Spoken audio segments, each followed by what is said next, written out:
A história de hoje ela perpassa 2 capítulos deste livro importante, o capítulo 13 e 14. Nós vamos introduzir o assunto lendo do verso 1 até o verso 12. Em reverência à palavra, vou pedir a todos para ficarem em pé lá na galeria, aqui embaixo. Fazemos isso não por respeito ao pregador, mas por respeito à palavra. Essa é uma das grandes heranças da reforma protestante. A reverência que nós temos diante do Santo Livro. O texto trata de Barnabé e Saulo na primeira viagem missionária. Lembrar aos irmãos que o livro de Atos dos Apóstolos é uma continuação do livro de Lucas. No Evangelho, Lucas vai retratar o ministério de Jesus no seu corpo físico. No livro de Atos, Lucas vai falar sobre o ministério de Jesus a partir do seu corpo espiritual, que é a igreja. Um livro complementa o outro e, portanto, um é a continuação do outro. Diz assim a palavra de Deus: havia na igreja de Antioquia profetas e mestres, Barnabé, Simeão por sobrenome Níger, Lúcio de Cirene, Manaém, Colasso de Herodes o tetrarca e Saulo. E servindo eles ao Senhor e jejuando, disse o Espírito Santo: separai-me agora, Barnabé e Saulo, para a obra a que os tenho chamado. Então, jejuando e orando e impondo sobre eles as mãos, os despediram. Enviados, pois, pelo Espírito Santo, desceram a Seleucia e dali navegaram para Chipre. Chegados a Salamina, anunciavam a palavra de Deus nas sinagogas judaicas. Tinham também João como auxiliar. Havendo atravessado toda a ilha até Pafos, encontraram um certo judeu, mágico, falso profeta, de nome Bar-Jesus, o qual estava com o procônsul Sérgio Paulo, que era homem inteligente. Este, tendo chamado Barnabé e Saulo, diligenciava para ouvir a palavra de Deus.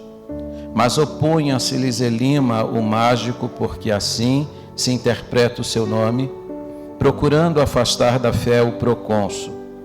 Todavia Saulo, também chamado Paulo, cheio do Espírito Santo, fixando nele os olhos, disse: ó filho do diabo, cheio de todo engano e de toda malícia, inimigo de toda justiça, não cessarás de perverter os retos caminhos do Senhor? Pois agora, eis aí está sobre ti a mão do Senhor, e ficarás cego, não vendo o sol por algum tempo.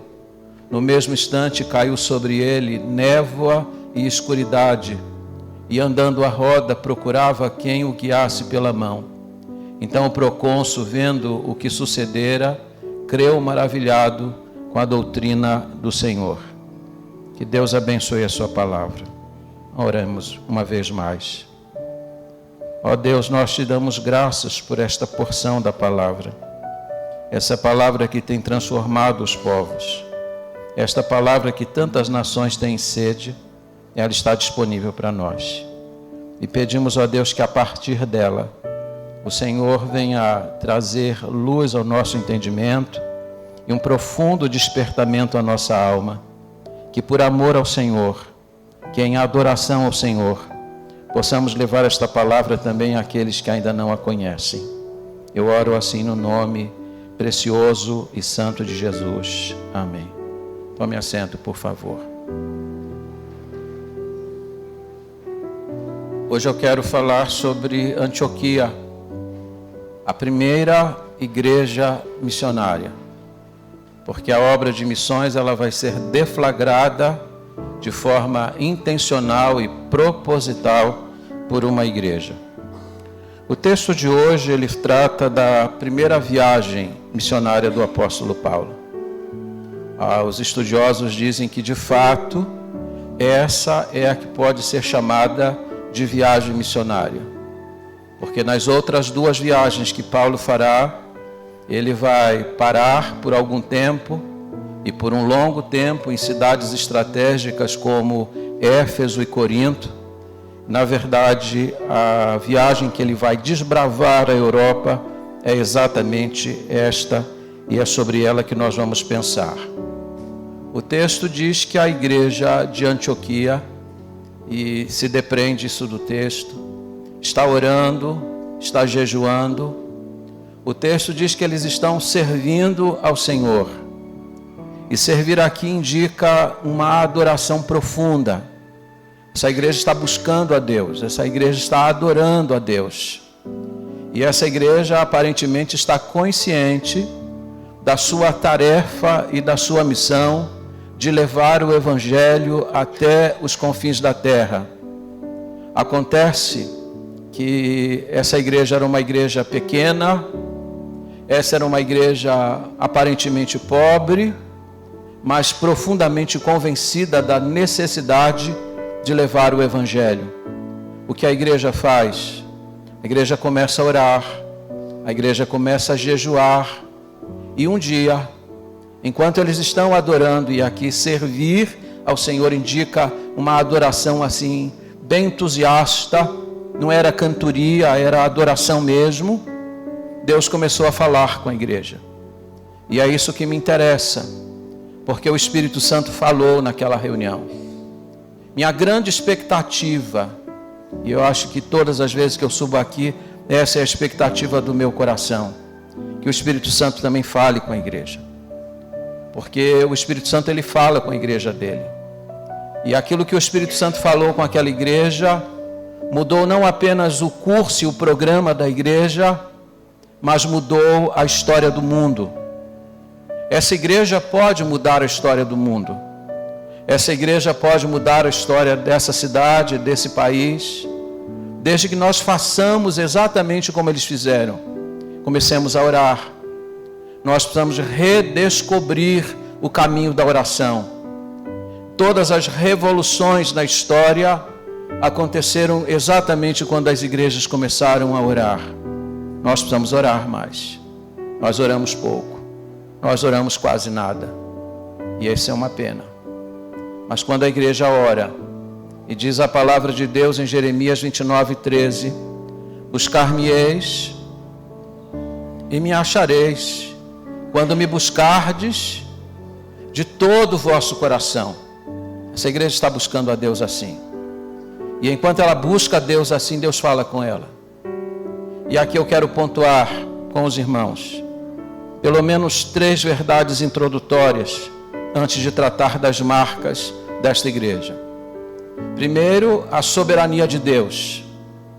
A Bíblia diz que o Espírito Santo falou com a igreja: separai-me agora a Barnabé e a Saulo para a obra a que os tenho chamado.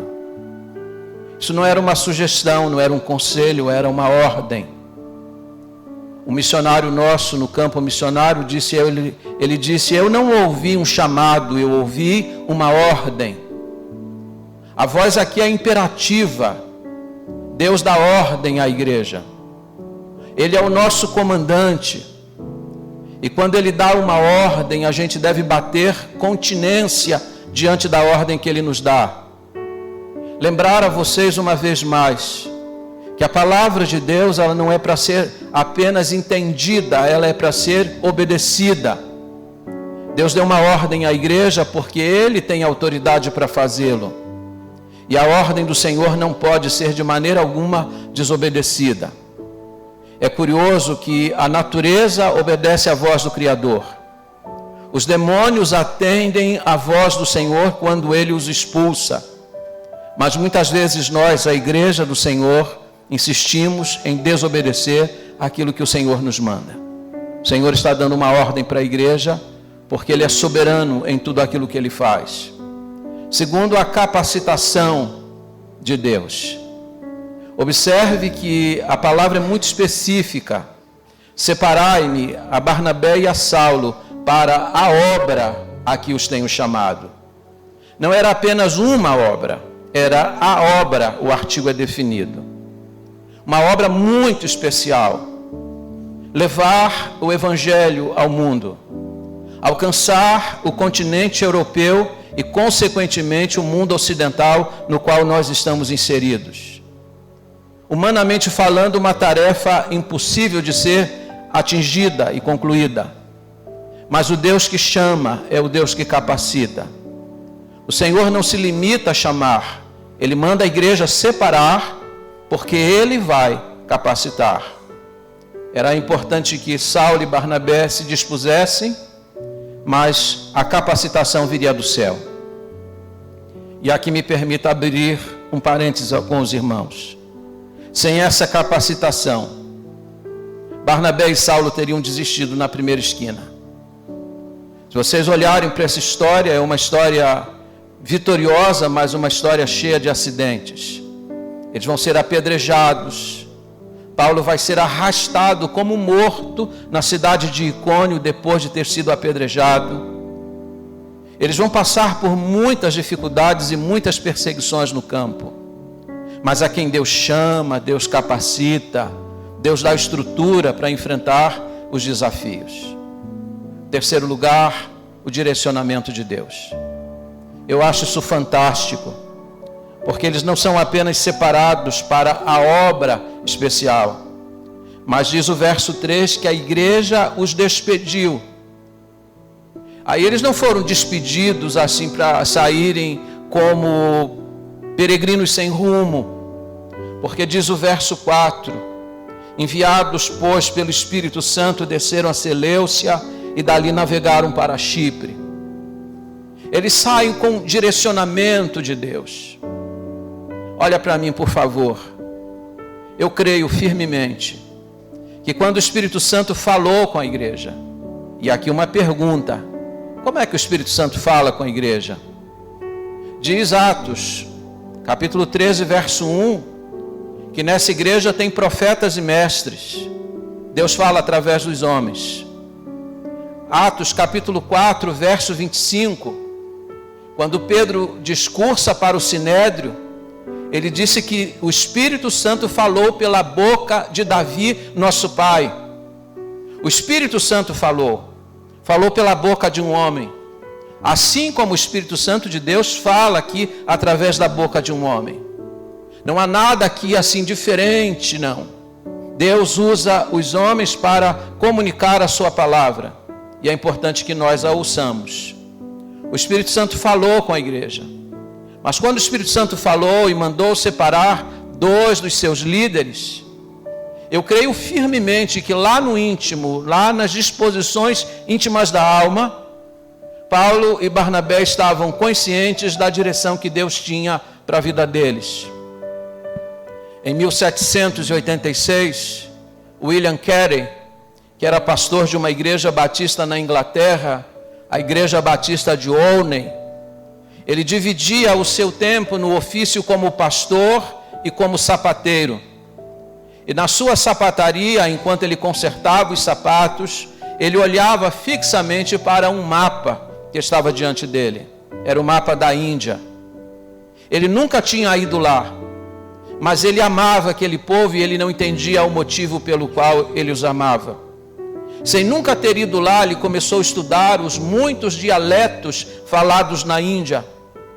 Deus estava trabalhando nele. Deus estava trabalhando o coração dele. Porque ele seria chamado futuramente, 7 anos depois, de o pai de missões modernas. Um dia Deus falou com ele claramente que queria que ele saísse da Inglaterra e colocasse sua vida à disposição da pregação do Evangelho na Índia. Então ele foi à reunião dos pastores do seu condado, compartilhou com eles aquilo que Deus havia posto em seu coração. Os pastores, quando ouviram o que ele tinha a dizer, disseram: moço, se assente. No dia que Deus quiser salvar os povos, ele fará sozinho. Os pastores em 1786 pensavam que o ide de Jesus era restrito apenas aos 12 apóstolos, que essa missão havia se encerrado ali. Mas Carey estava convencido de que Deus queria que ele fosse aquele povo para pregar o Evangelho. Assim, 7 anos depois, 1793, depois de pregar um memorável sermão baseado em Isaías 54, versos 2 e 3, amplia o lugar da tua tenda, estenda as tuas cortinas, alarga as tuas cortinas. A Bíblia diz, a história diz, que Carey e sua família vão embarcar num vapor para a Índia, numa viagem sem volta. Deus havia posto no coração dele a direção. E eu penso que Deus também já havia colocado lá no íntimo de Paulo e de Barnabé a direção em que eles deveriam seguir. E quando despedidos, seguiram na direção que Deus havia apontado. Você sabe o que Deus quer da sua vida? Você sabe a direção que Deus tem apontado para a sua vida? Ao longo dos anos aqui eu tenho dito a vocês que nós temos que viver em absoluta suspeição. Nós temos que andar todos os dias assim: Senhor, o que Tu queres da minha vida? Para onde que Teu Espírito Santo está soprando? Porque Jesus disse em João 3,8, o Espírito sopra onde quer, o vento sopra onde quer. Não sabes de onde vem, nem para onde vai, assim é todo aquele que é nascido do Espírito. O nascido do Espírito é aquele que sente o mover do Espírito, o vento do Espírito que direciona. Foi o que aconteceu aqui na igreja de Antioquia. E essa igreja, de forma intencional e proposital, vai começar uma obra monumental. Se você é alcançado pelo Evangelho no mundo ocidental, e você o foi, você deve muito à iniciativa desta pequena igreja. Aliás, Deus não precisa de grandes igrejas, de megas igrejas, para fazer o seu propósito se cumprir no mundo. Isso posto significa que Deus pode fazer uma grande obra a partir da nossa. Deus tem os seus meios, Deus tem o seu poder disponível para capacitar a cada um de nós. O que faz da igreja de Antioquia o modelo para nós? Nós, Igreja Batista Cristo Salva, às vésperas de completar 45 anos de existência, quais são as marcas da igreja de Antioquia que a gente precisa ver implantada, impressa na vida desta igreja? Primeiro, Antioquia é um modelo de comunhão. Observe como começa o verso 1. Havia na igreja de Antioquia profetas e mestres: Barnabé, Simeão, Lúcio de Cirene, Manaém e Saulo. 5 líderes proeminentes são mencionados aqui. Barnabé, natural, um judeu natural da ilha de Chipre, lá no Mediterrâneo. Diz o texto ainda, Simeão, por sobrenome Níger. Níger significa literalmente compleição negra. Indica que ele era da África, ele era um africano. Foi esse o Simeão que, quando Jesus está carregando a cruz, foi obrigado a tomar a cruz sobre si e carregá-la até o Calvário. Dr. William Barclay disse que nada mais significativo do que isso. O homem que foi obrigado a carregar a cruz estava na igreja agora comunicando a história da cruz. Era um dos mestres e profetas da igreja. Diz o texto ainda, Lúcio de Cirene. Cirene ficava no norte da África. Nós temos um africano dentro da igreja. Diz o texto, Manaém, colasso de Herodes o tetrarca. Colasso significa irmão de leite. Significa que esse Manaém tinha uma ligação com a família real. Ele era irmão de leite de Herodes Antipas, o rei que havia ordenado a decapitação de João Batista e que havia zombado de Jesus no seu julgamento. Manaém tinha ligação com a vida aristocrática e política, tinha tráfico na corte. E Saulo, um judeu nascido num lugar que hoje é chamado de Turquia. Por que eu estou mencionando isso para vocês? Para mostrar a origem de cada um desses líderes. Cada um vinha de um lugar, tinham cores diferentes, tinham etnias diferentes, mas essa igreja estava aberta para recebê-los. Antioquia não era apenas uma igreja aberta para Deus, era uma igreja aberta para as pessoas. Essa igreja aceitava os diferentes, diferentes na sua pele, diferentes na sua cultura. Essa igreja os recebia. Essa igreja não estava hermeticamente fechada. Essa igreja não era uma caixa onde as pessoas não podiam penetrar. A igreja precisa ser isso. Nessa igreja não havia fossos de separação, não havia guetos. Essa igreja tinha comunhão. E uma igreja que quer fazer a obra missionária e fazer Deus conhecido até os confins da terra, precisa conhecer essa expressão de comunhão.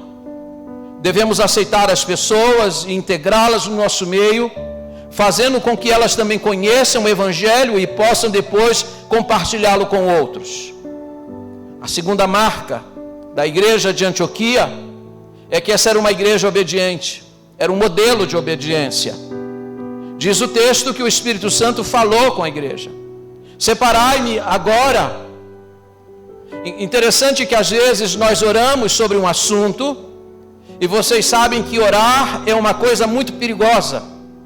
O perigo de você orar é que Deus vai responder.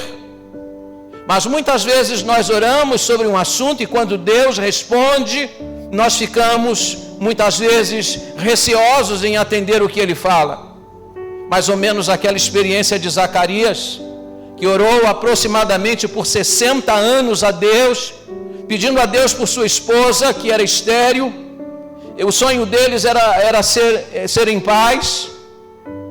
Os anos foram se passando, as décadas foram se passando, 60 anos se passaram e ele continuava orando. Que tenacidade na oração. Muitos de nós aqui não conseguimos orar 6 dias pelo mesmo assunto. 6 semanas pelo mesmo assunto. Ele conseguiu orar pelo mesmo assunto 60 anos. Mas é curioso que quando Deus manda o anjo falar com ele, de que sua oração foi ouvida, ele responde de forma incrédula: como saberei estas coisas? Às vezes a gente ora, mas fica incrédulo. A gente ouve a resposta e fica estático. Esta igreja ora ao Senhor. Ela não apenas ora, ela jejua diante do Senhor. Eles adoram a Deus de forma fervorosa. Mas quando Deus responde através do Espírito Santo, usando a boca de alguém, possivelmente numa tribuna como essa, a igreja atende imediatamente à ordem do Senhor. A igreja precisa ser obediente, porque muitas vezes nós somos desobedientes. Note que Jesus deu uma única ordem após a sua ressurreição.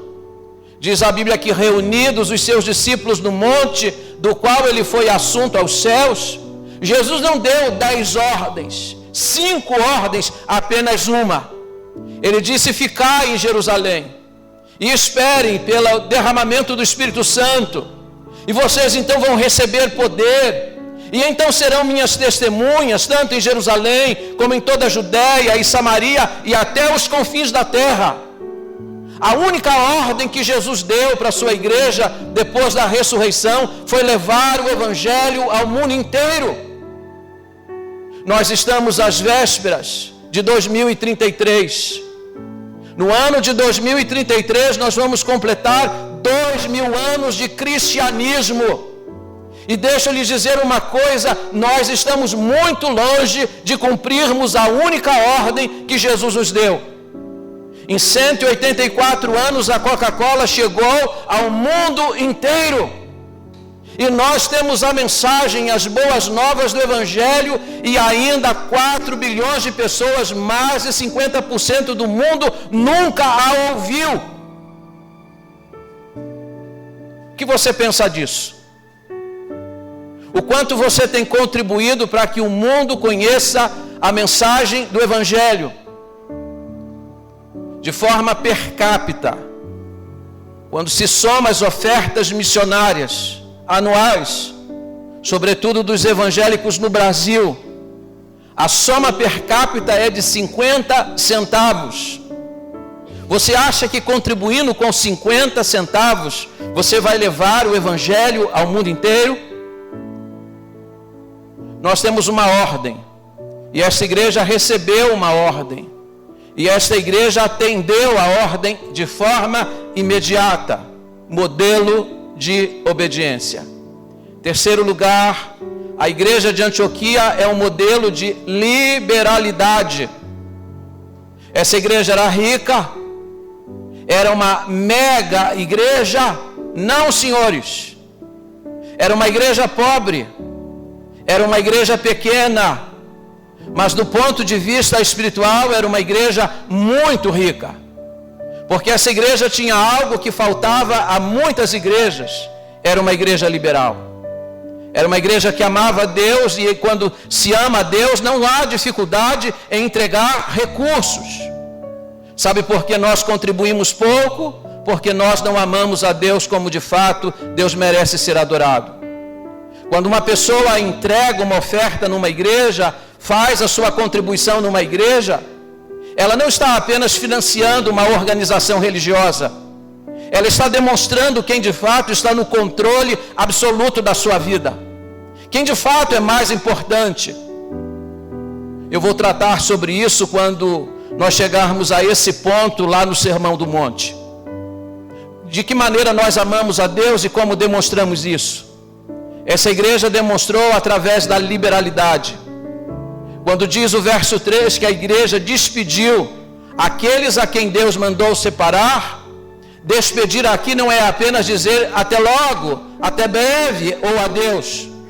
Significa que a igreja levantou recursos, a igreja levantou ofertas para que Paulo e Barnabé pudessem viajar e levar o evangelho por toda a Europa. Eles levantaram os recursos necessários para que o missionário pudesse ir. William Carey disse que fazer missões é assim. Existe um poço profundo e alguém precisa descer. E quem vai descer a esse poço profundo é o missionário. Você não pode ir lá, talvez. Talvez você não tenha idade para ir lá. Talvez você não tenha formação para ir lá. E muito mais, você não tem um chamado para ir lá. Mas isso não significa que você não possa participar da obra missionária, porque você pode segurar as cordas enquanto o missionário desce ao poço profundo. Você segura as cordas do missionário quando você ora por ele. Você segura as cordas do missionário enquanto você oferta para o sustento dele. E nós precisamos colocar os nossos recursos para que esta obra seja feita. Alguns anos atrás, lendo o relatório da Junta de Missões Mundiais, eu li sobre a Igreja Batista de Callao. A Igreja Batista de Callao fica no Peru. Uma igreja muito pobre. Vocês pensam que eles têm um templo bonito como esse, com ar-condicionado ligado?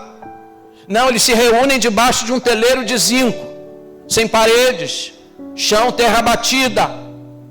Os crentes chegam de chinelo porque não têm sapatos para calçar. Até o pastor sobe ao púlpito e ele só tem um terno. E ele também sobe de chinelo porque ele não tem sapato. Mas na última oferta que se registrou da Igreja Batista em Callao, eles levantaram $5.000 para a obra missionária. Qual a questão? A questão é pobreza? Não, a questão é generosidade, é liberalidade. Eles entenderam que assim como o Evangelho chegou até eles, eles têm que envidar todos os esforços para que os povos conheçam o Evangelho de Jesus Cristo. E a gente faz isso levantando ofertas, enviando ofertas para que o Evangelho possa alcançar mais gente. Vocês ouviram há pouco o desafio da Junta de Missões Mundiais de levar Bíblias a todos os povos. É a palavra de Deus que transforma. Mas isso não é feito a parte da nossa contribuição. Ore a Deus. Talvez você esteja aqui e diz assim, eu não tenho como ofertar. Ore a Deus. Perigo de orar é que Deus vai responder. Peça a Deus recursos para poder contribuir, não apenas com o trabalho local da sua igreja, mas também participar do sustento da obra missionária no mundo, porque eu posso lhes garantir, são urgentes as necessidades. Quarto lugar, a igreja de Antioquia é um modelo de ousadia. Imagine, uma igreja pobre, pequena. Aqui são mencionados 5 líderes, aqui talvez nós tenhamos mais do que 5 líderes nesta igreja. Mas a Bíblia diz que eles recebem uma ordem, a ordem é divina. E a ordem divina, ela não pode ser desobedecida. A igreja orou por isso, a igreja jejuou em favor disso. Agora a igreja levanta uma oferta, despede Paulo e Barnabé, e eles vão começar, a partir de um porto, em Seleucia.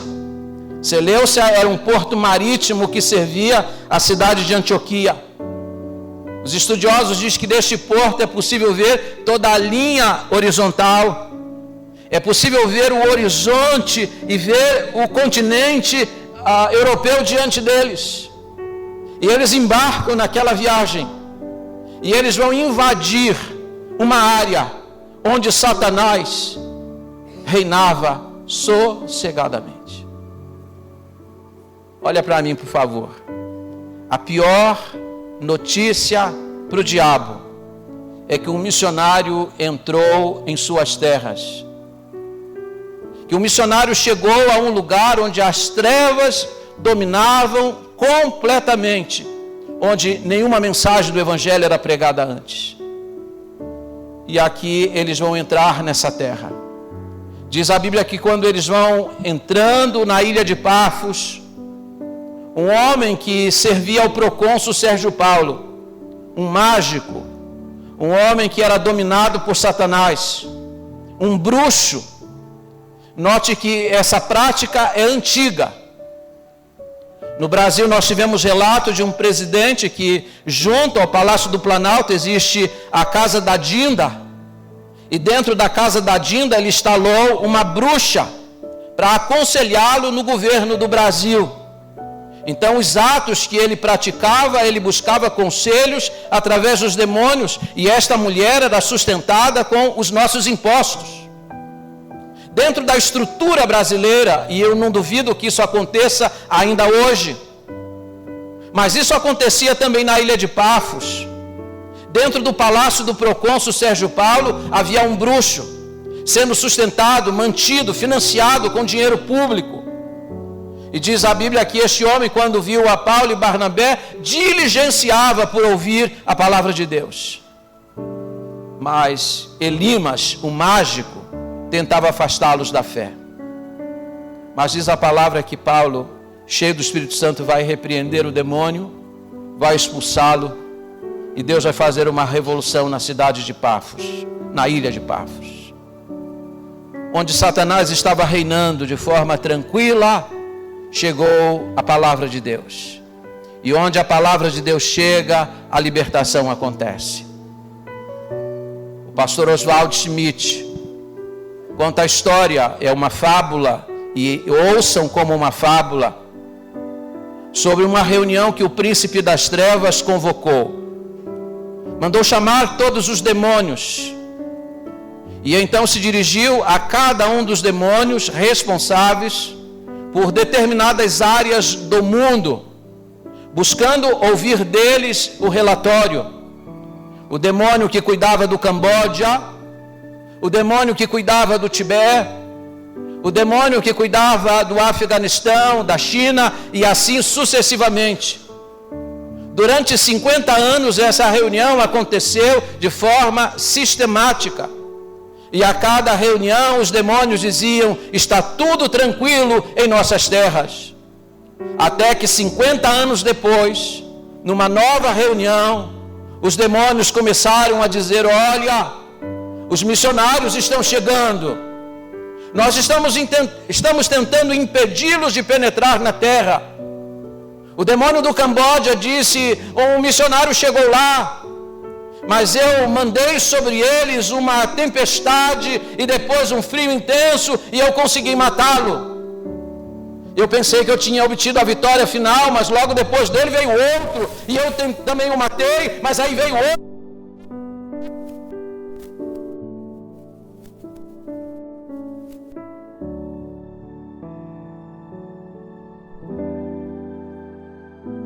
Onde Satanás reinava absolutamente, aquele domínio foi quebrado porque os missionários chegaram lá. Ainda existem hoje mais de 1.900 povos que nunca ouviram falar de Jesus Cristo. Satanás está reinando absolutamente e tranquilamente entre eles.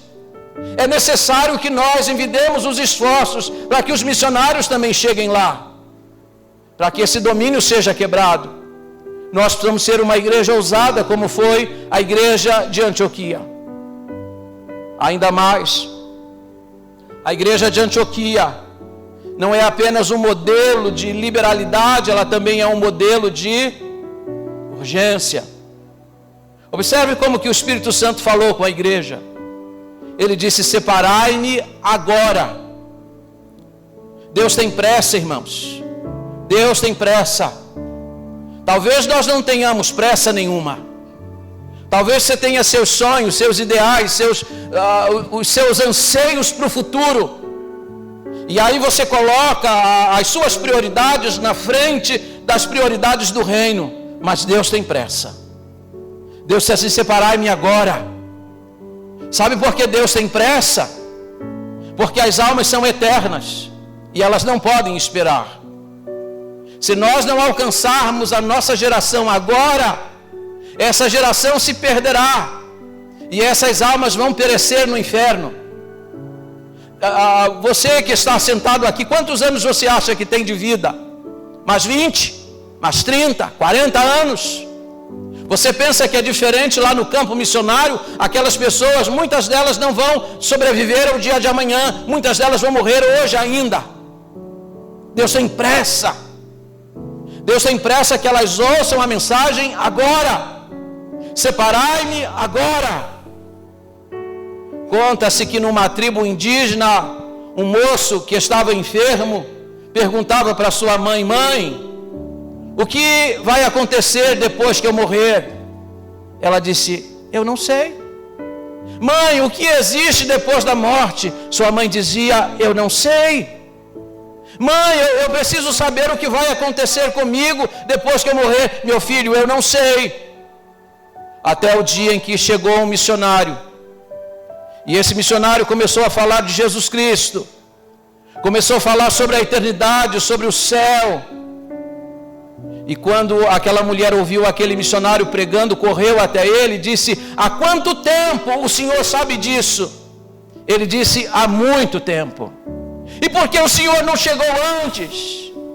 Deus pôs no meu coração esse ano de entregar a minha maior oferta missionária, porque eu tenho entendido que Deus tem pressa.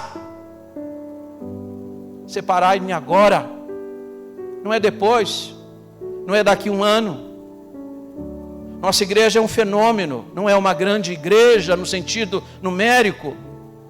Está fazendo obras no templo, está fazendo obras na casa pastoral, mas nem por isso nós nos desviamos do propósito central, que é fazer Cristo conhecido dos povos.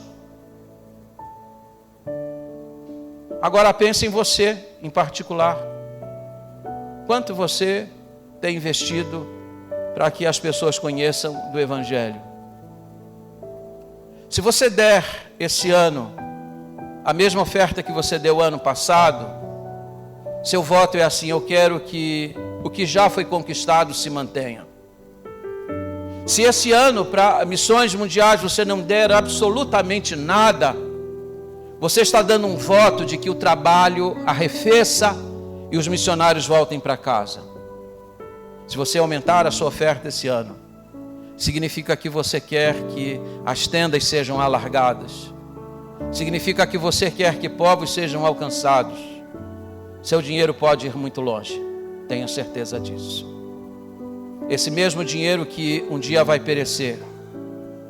Um moço foi trabalhar em nossa casa e disse que guardou R$2.000, escondeu da esposa. A esposa precisando das coisas, mas ele escondeu o dinheiro em casa. Colocou numa caixa de sapato. E ela perguntava: você tem dinheiro? Ele dizia: eu não tenho dinheiro não. Não tenho dinheiro não. Isso não acontece aqui nessa igreja, porque os maridos são muito liberais. Um dia ele lembrou da caixa de sapato e foi lá. O rato tinha comido todo o dinheiro que estava na caixa. Bem feito, né? Bem feito para ele. Tem gente assim nas igrejas também, guardando dinheiro que um dia vai perecer, quando poderia colocar seus bens em um investimento que é eterno, que vai redundar em salvação de almas. E Deus está contando isso. Deus sabe quanto você faz e o que você tem feito com os seus recursos. Vou terminar. terminar com 5 palavras para os irmãos. Primeiro, a tenacidade dos enviados. Note que diz o texto, na continuação dele, que João Marcos, o jovem que acompanhava Barnabé e Paulo, em um dado momento desistiu da missão e voltou para Jerusalém. Ele renunciou ao trabalho missionário. A Bíblia não explica os motivos, mas os motivos podem ser muitos. O fato é que ele não resistiu ao rigor da obra missionária. Barnabé e Saulo, em vez de também recuarem, continuaram avançando. Muitas pessoas que começaram conosco já ficaram pelo caminho. Outras ainda vão ficar. Elas vão ficar, mas nós temos uma tarefa para cumprir. Algumas pessoas não têm firmeza na sua caminhada e elas vão ficar para trás. Mas a igreja precisa continuar a sua marcha. Barnabé e Saulo não se desviaram do trabalho missionário. João Marcos pode ter voltado, mas havia uma tarefa urgente para ser feita. Segundo, a flexibilidade dos enviados. Dentre os métodos escolhidos por Barnabé e Saulo, estava pregar o evangelho nas sinagogas judaicas. Cada cidade, leiam o capítulo 13 e o capítulo 14, cada cidade onde eles chegam, eles procuram a sinagoga para pregar. Mas quando os judeus fecham a porta da sinagoga, eles mudam o foco, continuam pregando a mesma mensagem, mas mudam o foco para os gentios. Às vezes a gente precisa mudar os métodos, sem mudar a essência. O evangelho é o mesmo, mas os métodos podem ser mudados e flexionados na medida em que as demandas aparecem. Terceiro, a humildade dos enviados. Olharam para a lista dos profetas e mestres no verso 1? Qual deles era o mais bem preparado? Qual deles? Certamente o apóstolo Paulo. Eu acho isso incrível. Paulo era formado na maior academia rabínica do mundo, a Academia de Gamaliel. Paulo era um poliglota, falava várias línguas e era um profundo conhecedor de filosofia grega. Era o líder mais capacitado. Mas Deus falou assim para a igreja: separai-me a Barnabé e a Saulo. Se você olhar o relato, vai dizer o relato que todo tempo é Barnabé e Saulo. Quem que aparece primeiro? Barnabé. Saulo vem depois. Saulo não ficou enciumado. Disse assim: eu estou sempre em segundo plano. É sempre o Barnabé na frente. Ele foi humilde. Ele poderia ter dito: eu sou muito mais bem preparado do que Barnabé. Por que ele é o líder e eu não? A Bíblia chama isso de quê? Humildade. Mas a partir do verso 46, não é mais Barnabé e Saulo, é Saulo e Barnabé. Deus vai inverter a posição de liderança, porque Deus sempre honra as pessoas humildes. Quarto, os sofrimentos dos enviados. Você pensa que essa tarefa foi assim, docinha, tranquila? Não. Muitos acidentes. A Bíblia diz que eles vão ser perseguidos, vão ser apedrejados, e Paulo vai ser arrastado como morto em uma cidade. Já imaginou essa cena? Todo arrebentado, sendo puxado pelas pessoas que queriam vê-lo morto. E o que é curioso é que foi o Espírito Santo que mandou ele ir. Às vezes você questiona a Deus dizendo assim: o Senhor mandou e eu estou aqui padecendo? O Senhor deu a ordem e eu estou enfrentando problemas? O fato de você estar obedecendo a Deus não significa que você esteja isento de passar pelas lutas e pelos sofrimentos. E quinto, a lealdade dos enviados. A Bíblia diz que Paulo e Barnabé foram separados por uma ordem do Espírito Santo. mas só partiram em direção ao campo missionário depois que a igreja impôs as mãos sobre eles. Quando a Bíblia diz que eles esperaram pela imposição de mãos, a Bíblia está mostrando para nós que eles esperaram a autorização da igreja. Eles não disseram assim: é Deus que manda, nós temos que ouvir igreja nenhuma. Porque Deus age por meio da sua igreja. Você nunca pode desrespeitar a autoridade da igreja. Dr. John Stott disse que aqui está o perfeito equilíbrio. É o Espírito que fala com a igreja que obedece à voz do Espírito. A igreja precisa do Espírito, o Espírito age por meio da igreja. Esperam a autorização, e quando a igreja os autoriza, eles vão. E o sentido do texto original é: deixou-os ir. Eles vão para o campo, pregam o evangelho. Uma revolução acontece por todos os lugares por onde eles passam. E quando eles terminam a primeira viagem missionária, para onde eles voltam? Eles voltam para o quartel-general. Eles voltam para a igreja de Antioquia para dar relatório das coisas que Deus, por intermédio deles, realizou. Hoje tem muita gente que se volta contra a igreja, quer abrir sua própria igreja, quer criar seu próprio ministério. Paulo e Barnabé, não sei porque o Silas está aparecendo na minha história hoje. Paulo e Barnabé têm consciência da autoridade da igreja e devotam a ela a lealdade.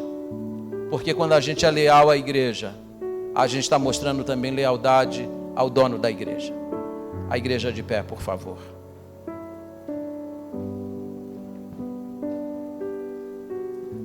Peçamos a Deus que Ele nos sensibilize para participar dessa campanha. Eu sei que para muita gente R$10.000 é um alvo ousado demais. Mas nós já provamos nas campanhas passadas que esse alvo é factível para nós. Ano passado nós levantamos mais de R$10.000 para missões mundiais. Ano passado nós levantamos mais de R$12.000 para missões nacionais. Portanto, é factível. Mas eu penso que a gente pode ir muito além. A gente pode contribuir com mais. A gente pode se dar mais. Porque muitos aqui não deram nada. E muitos aqui sentados hoje neste auditório planejam não dar nada. Mas eu queria dizer uma coisa a vocês antes de orar. Deus sabe fazer contas. Você pode repetir comigo? Deus sabe fazer contas. Deus sabe que você pode dar. Se você não dar, o problema não está aqui. O problema está aqui. Lutero disse que todo homem precisa passar por 3 conversões: da mente, do coração e do bolso. Você já experimentou a tríplice conversão? Oremos. Obrigado pela tua palavra. Pedimos, ó Deus, que esta mesma palavra pregada, porque o Espírito Santo fala pela boca dos seus profetas, que essa palavra produza aquilo para o qual ela foi enviada. Que essa igreja seja despertada em seu amor, em seu ardor missionário. Que essa igreja seja responsável por levar o Evangelho de Jesus Cristo a todos os cantos do mundo. Nós também somos uma igreja pequena e uma igreja pobre, como era a igreja de Antioquia, mas nós queremos fazer história e entrar para a história como uma igreja que ama o Senhor. E por causa disso, faz o Senhor conhecido em todos os lugares. Deus, dá-nos os recursos, mas sobretudo dá-nos amor, a tua causa e o desprendimento das coisas materiais. Eu te peço isto, humildemente, em nome de Jesus.